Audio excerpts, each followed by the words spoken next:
जय हिंद मेरे प्यारे स्टूडेंट्स, सब कोई सही सलामत याद हो रहा होगा। ठीक, आगे बढ़ो। आज क्या है? क्विज की तैयारी जीत हमारी। एक बार अपने मुंह से बोलो, क्विज की तैयारी जीत हमारी। वाह, ठीक, आगे स्टार्ट करो। Question number 1। आज मात्र 13 क्वेश्चन आपके बीच। कितने क्वेश्चन? 13 क्वेश्चन। याद करने में इजी लगेगा। एक क्वेश्चन नंबर 1 में बता रहा है कि भारत की सबसे बड़ी जनजाति क्या हो। जनजाति कहने का मतलब है वैसे जाति जो अभी भी जंगल में रहते हैं, आदि मानव के जैसा जंगल में रहते हैं, जंगल का खाना खाते हैं, जंगल के जीव को ही मार के खाते हैं, कंदमूल खाते हैं और रहने का तरीका, तौर तरीका उसी तरह जंगली जैसा आज भी हमारे झारखंड में है। माझी, आदिवासी, उरांव, मुंडा, हो, ये लोग जंगल में रहते हैं। नहीं, अभी जंगल में से कुछ दूर बढ़ गए हैं। कोई जंगल के सामने ही उनका घर है, पहाड़ी के नीचे जंगल के सामने घर बना लिया, जैसे तैसे रहता है, तो उसे बोला जाता है जनजाति। तो भारत की सबसे बड़ी जनजाति क्या है? गोंड। बोलो, नाम नया होगा, गोंड, जो सबसे ज्यादा एमपी में है। MP means Madhya Pradesh. सबसे ज्यादा मध्य प्रदेश में गोंड जनजाति पाई जाती है, जो भारत की सबसे बड़ी जनजाति है। रेडी, आगे बढ़ो। Question number 2। भारत में उत्तर से दक्षिण का विस्तार। भारत में उत्तर से दक्षिण का विस्तार देखो। भारत के मानचित्र हम देख रहे हैं, ऊपर तरफ उत्तर होता है भाई, नीचे तरफ दक्षिण, इधर पूर्व और इधर पश्चिम। तो बोल रहा है कि उत्तर से दक्षिण का विस्तार, ये रहा विस्तार। तो उत्तर मतलब जम्मू कश्मीर से लेके कन्याकुमारी तक का विस्तार कितना किलोमीटर है? 3214 किलोमीटर है उत्तर से दक्षिण तक की विस्तार। भारत में उत्तर से दक्षिण का विस्तार कितना है? 3214 किलोमीटर। 3214 किलोमीटर। क्लियर, आगे बढ़ो। 3। एक समुद्री मील बराबर। समुद्री मील मतलब 1 मील 2 मील तो जानते थे। समुद्री मील क्या होता है भाई?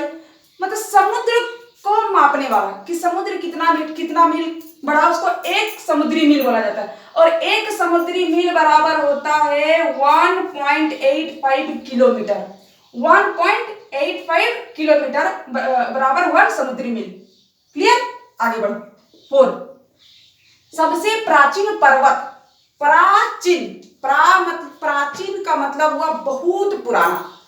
बोलेंगे हिमालय? नहीं, हिमालय बिल्कुल नहीं। हिमालय आधुनिक पर्वत है, ये तो आज का पर्वत बना हुआ है। बहुत, उससे सोचो कितना प्राचीन हो सकता है। पुराना से पुराना, सबसे पुराना पर्वत है अरावली। बोलो एक बार, अरावली। अरावली जो कहाँ है? राजभाई, राजस्थान में। अरावली पर्वत कहाँ है? राजस्थान में, जो भारत की सबसे प्राचीन पर्वत है। क्लियर हो गया? बुझा ना? चलो आगे बढ़ो। 5। स्वतंत्र भारत की पहली जनगणना। जन मतलब लोग, जन मतलब लोग और गणना मतलब गिनती, लोगों की गिनती कि हमारे देश में अभी कितने लोग हैं। जब मेरा भारत स्वतंत्र हो गया उसके बाद गिनने की तैयारी करने लगे कि जनगणना करवाएंगे कि कितने लोग अभी हमारे देश में हैं। तो स्वतंत्र भारत की पहली बार जो जनगणना हुआ था वो 1951 में हुआ था। कब? 1951 में। क्वेश्चन का रट डाल, क्लास 8 का इंपॉर्टेंट क्वेश्चन कि स्वतंत्र भारत की पहली जनगणना कब हुई थी? 1951 में। 8 वाले रेडी, आगे बढ़ो। Question number 6। भारत पाकिस्तान। भारत और पाकिस्तान, एक बार सुनने के बाद हड़की लग जाता है कि भारत पाकिस्तान क्या हो रहा है। भारत पाकिस्तान के बीच की सीमा रेखा, भारत और पाकिस्तान के बीच की जो सीमा रेखा है, क्या हुआ था ना, देखो ये रहा मेरा भारत और भारत के जस्ट इधर राजस्थान साइड में है पाकिस्तान। क्या है यहाँ पे? पाकिस्तान।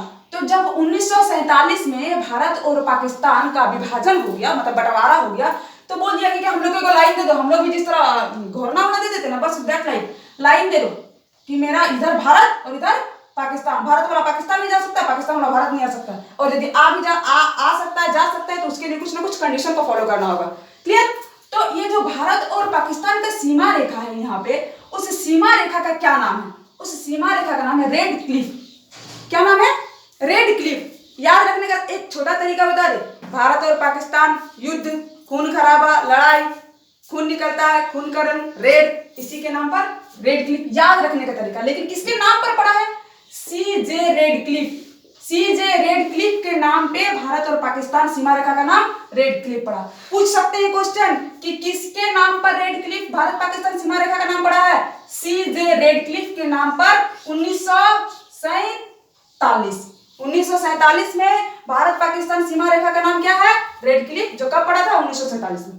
क्लियर? आगे बढ़ो, क्वेश्चन नंबर 7।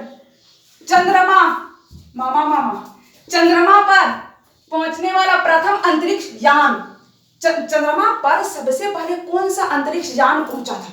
ठीक, सर्च करने के लिए। तो कौन सा अंतरिक्ष यान पहुंचा था? लूना 9। बोलो, लूना 9। कौन सा? लूना 9। लूना 9 सबसे पहले चंद्रमा पर पहुंचने वाला अंतरिक्ष यान था। ओके, आगे बढ़ो। 8, महावीर का जन्म कब हुआ था? महावीर कौन थे? हिंदुओं का देवता रामकृष्ण, मुस्लिम के अल्लाह होते हैं ना, बस उसी तरह ईसाई के ईसा मसीह, उसी तरह जैन धर्म के लोग। जैन धर्म मतलब जो पारस्यनाथ में जो आते हैं ना, जितने भी धर्म जो भी आते हैं उनको जैन धर्म के लोग कहा जाता है। तो जो जैन धर्म के लोग होते हैं उनके भगवान कौन थे? महावीर। और महावीर ही थे जैन धर्म के संस्थापक। जैन धर्म का सबसे पहले नींव रखने वाले कौन थे? महावीर। महावीर का जन्म कब और कहां हुआ था? इंपॉर्टेंट क्वेश्चन है, कोई भी एग्जाम में पूछ सकता है और क्विज में तो पूछना ही है। ठीक, महावीर का जन्म कहां और कब हुआ था? तो 540 ईसा पूर्व हुआ था। कब? 540 ईसा पूर्व का मतलब क्या हुआ? ईसा मसीह के जन्म से 540 वर्ष पूर्व ही उनका जन्म हुआ था। किनका? महावीर का, जो जैन धर्म के संस्थापक थे। और कहां पे हुआ था? वैशाली। वैशाली में कुंडलग्राम एक जगह है, वहीं पे वैशाली में हुआ था महावीर का जन्म। क्लियर? 9 नंबर, गांधी इरविन समझौता। गांधी मतलब हमारे बापू महात्मा गांधी, इरविन मतलब लॉर्ड इरविन। कौन? अंग्रेजों के सरकार उस समय थे इरविन। तो गांधी और इरविन दोनों के बीच एक समझौता हुआ था। इस समझौता में क्या बात हुआ था कि जितने भी राजनीतिक कैदी हैं, मीन्स भारतीयों को जितने भी जो स्वतंत्रता संग्राम में भाग लिए थे उनको जो पकड़ के और जेल में बंद करके रख दिया गया था, उनको सबसे पहले रिहा कर दिया जाए। महात्मा गांधी का यही डिमांड था कि जितने भी राजनीतिक कैदी हैं सबको रिहा कर दिया जाए और समुद्र के किनारे मुझे नमक बनाने का इजाजत दी जाए। ये महात्मा गांधी ने इन शर्तों को वहां पे रखा था। और ये कब हुआ था ये समझौता? 5 मार्च, बोलो, 5 मार्च 1931, दांडी यात्रा के बाद 5 मार्च 1931 को गांधी और इरविन के बीच एक सम्मेलन में समझौता हुआ था। ठीक, आगे बढ़ो, क्वेश्चन नंबर 10। प्यासी भूमि। प्यास कब आती है लोगों को? जब पानी नहीं मिलता है, उस समय का प्यास को याद करो कोई। प्यासी भूमि की देश, वैसा देश जो बहुत प्यासी है, ऑब्वियसली बारिश नहीं होती होगी, यानी रेगिस्तान होगा। तो वैसा देश जो प्यासी भूमि के देश कहा जाता है वो है ऑस्ट्रेलिया, जहां के लोगों को कंगारू कहा जाता है। ऑस्ट्रेलिया को प्यासी भूमि की देश कहा जाता है। आगे बढ़ो। 11, लाल रक्त कण का निर्माण कहाँ होता है? लाल रक्त कण, रक्त में 2 प्रकार के कण पाए जाते हैं, एक श्वेत रक्त कणिका, एक लाल रक्त कणिका। तो श्वेत रक्त कणिका के बाद में लाल रक्त कणिका का निर्माण कहाँ होता है? वो बनता कहाँ? हमारे शरीर में जो खून है ना, रंग लाल हीमोग्लोबिन के कारण होता है, वो बनता कहाँ पे? देख भाई, उसको बोलते हैं अस्थि मज्जा। अस्थि मज्जा कहने का मतलब क्या हुआ? ये रहा मेरा हड्डी, कोई भी हड्डी, आप अपने शरीर का हड्डी, और इस बीच में एक प्रकार का अस्थि मज्जा पाया जाता है, जिसको नॉनवेज लोग अच्छी तरह से जानते होंगे, खाने के बाद पता चल जाता है, हम लोगों का नहीं, बकरी का। ठीक, तो हड्डी के बीच में एक प्रकार का मज्जा पाया जाता है, इसी को बोला जाता है अस्थि मज्जा, और यहीं से लाल रक्त कणिका का निर्माण होता है। क्लियर? ठीक, नॉनवेज वाले। क्वेश्चन नंबर 12, सूडान की राजधानी एवं मुद्रा। सूडान, बोलो एक बार, नया नाम मिला होगा, सूडान की राजधानी और मुद्रा, छोटे बच्चों के लिए नया नाम है ही भाई। सूडान की राजधानी और मुद्रा। सूडान की राजधानी कहाँ है? खार्तूम। सूडान की राजधानी खार्तूम और मुद्रा पाउंड। मुद्रा क्या है? पाउंड, याद कर लीजिएगा। आगे 13 नंबर, एम्स,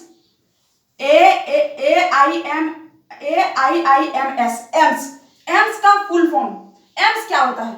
एम्स बहुत बड़ा भारत का बहुत बड़ा सरकारी हॉस्पिटल होता है, यहाँ पे बिना पैसा का फ्री इलाज किया जाता है, और वो भी अच्छे तरीके से।